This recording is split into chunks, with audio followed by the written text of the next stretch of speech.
Well, I don't know if the American people just saw what happened on the floor, but it is shameful and it is very, very dangerous. Let me just tell you what's happened here. Today, we just offered a simple, clean 3-week extension of the FISA national security law.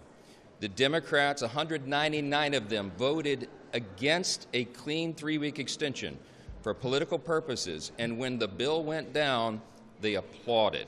They applauded it. That record and that video is going to live in infamy. I pray that we do not have a serious calamity on our shores over the next few weeks. We have done everything we possibly can. House Republicans are trying to govern. We're trying to keep the American people safe. On April 29th, we passed a 3-year extension of the FISA national security law. It has been sitting over in the Senate, and because the Democrats in the Senate are playing political games as well, they're unable to pass it. So we did everything within our power to try to ensure that this statute does not expire, and the Democrats are using it as a political hostage. Now, this is their custom in the 119th Congress. This is what Democrats do right now. You will remember that earlier this year, they took the Department of Homeland Security, 2 of its most important agencies, and turned those into hostages. They shut down the government. They shut down TSA agents and border security and cybersecurity capabilities and the Coast Guard. Why? Because they were insistent that we no longer secure the national border. They wanted to give $0 to that. And they were insistent that we do not continue to remove criminal, illegal aliens from American communities to keep the American people safe. That is what the current Democrat Party stands for in Washington. They are willing to jeopardize the safety and the security of the American people to make a cheap political point. Now, Hakeem Jeffries is the Democrat leader in the House. They put out a statement this morning saying that what is their reason, what is their excuse for this? Their excuse is that they're upset about a very temporary appointment that the President of the United States has already said would be very temporary in nature while he searches for and selects a new Director of National Intelligence. That is an important process that takes some time and thought and deliberation, and the President of the United States has the right, the ability, the responsibility, the duty to do that well. He has a lot going on right now, as we all know, and the President is deliberate about that. I spoke with him less than an hour ago about it. He is very close to a decision, and the Democrats know that, but they see this as a political moment that they can somehow score political points. It is detestable, it is dangerous, it is going to jeopardize the safety and security of the American people. We all know what's going on around the country right now. We're hosting the World Cup, FIFA. We have big soccer matches all around the country, 11 cities around America. We have the America 250, Freedom 250 events going on here in the Capitol and all around the country. There are large sporting events, local communities. Those things are in jeopardy right now because the Foreign Intelligence Surveillance Act is exactly what the name implies. It is how we monitor terrorists who are plotting and planning dangerous events in the country, in our homeland. The reason we have not had a mass casualty event like 9/11 since that great tragedy is because we have this statute. And today, the Democrats in the House just voted it down. 199 of them voted against it, and they applauded. They applauded when the statute went down. I think that speaks for itself. I'll take a couple questions. You've spoken about the importance of FISA and protecting the homeland and the important tool it is to the intelligence community.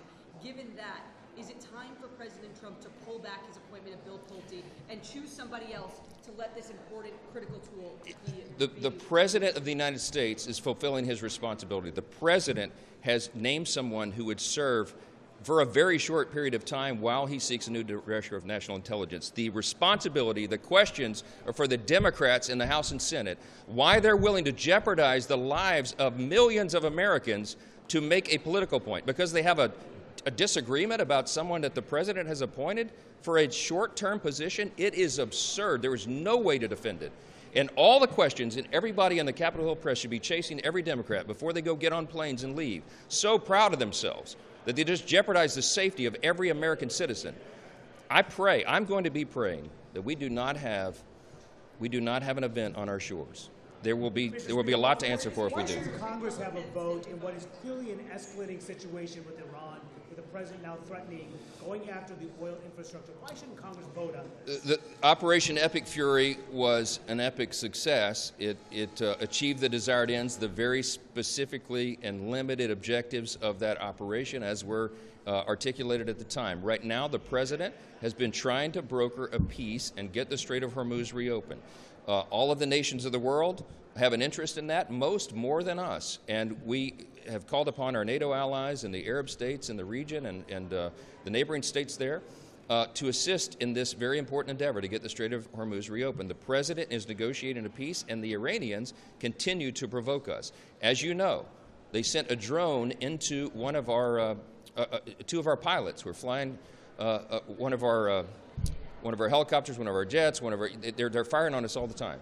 The helicopter, as you know, the president described it, this drone lodged into the middle of where they were flying it, and they had to take the thing down into the water to put the fire out. Miraculously, they survived. We have the greatest military equipment of any fighting force on the planet. But that was a very provocative thing for Iran to do. And the president felt, he's the commander-in-chief, and his top advisors at the Pentagon, the Joint Chiefs of Staff, they felt that it required a proportional response. Right now, they are working to have that situation resolved, and they're doing the best they can. And we have negotiators over there, our envoys, who are working around the clock to bring this to a conclusion. But the Iranians have shown, at least for the time being, that they're unwilling to do that. And so we are hopeful that that works out. We have to allow the space to do it. We're about 100 days into this conflict. And the Congress has to allow the commander-in-chief to do what it is he's doing. So we'll see how that goes. Yes.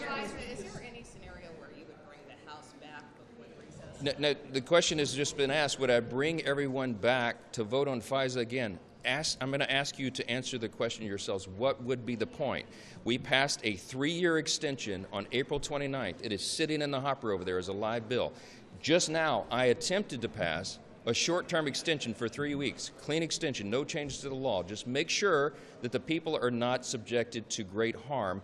And the Democrats, 199 of them, voted against it and applauded themselves as they left the building. What would be the point of me going through this exercise over and over? The House has done every single thing. The House Republicans have stood and led for the safety and security of the American people, and the Democrats are playing political games. The questions are for them. So I think I've told you everything you need to know.